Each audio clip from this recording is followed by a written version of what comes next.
Guys, I'm Yola, your technology teacher. Today I'll be teaching you on how to do simple calculations on Pascal principle. Firstly, the Pascal principle states that when pressure is exerted in a closed system, the fluid is transferred equally throughout all directions. On the mechanical advantage, we'll be looking on how the system gives us the mechanical advantage in relation to the surface area. Now, here I have a diagram that indicates a Pascal hydraulic system. So when you look at the diagram here, we have our input piston, which is equals to 50 newtons, and then the surface area of the input piston is only 100 millimeters squared. That is labeled surface area 1. And then we've got the reservoir, which has the fluid inside. And then we've got our output piston. Our output piston is labeled F2, but it does not have the value. We need to find the value of output piston 2. And then the size of the surface area 2 is equals to 800 millimeters squared. Now, when pressure is exerted in the input, the same pressure is also exerted on the output, meaning that same pressure exerted here will transfer the fluids throughout the closed cylinder, and then it will go to the output, and the same pressure will also push up the piston on F2. But the force will not be the same because of the size of the pistons.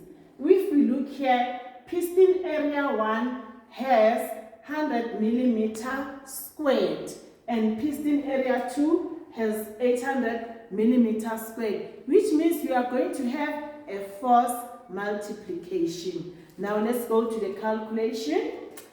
We know pressure 1, that is from input 1, is equals to pressure 2. Hence, I have indicated that the same pressure that is applied or exerted on piston 1, it will be the same pressure that will be pushing upward piston 2. So, F1 divided by surface area 1 is equals to F2 divided by surface area 2.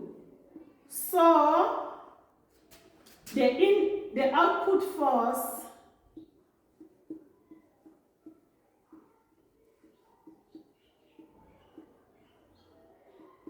is equals to F2 is equals to area 2 divided by area 1 multiplied by force 1.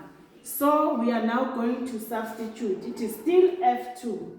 F2 substituting area 2. Area 2 is equals to 800 millimeter squared divided by 100 millimeter squared. So to get multiplied by 50 newtons. Remember to always write a capital letter for newtons.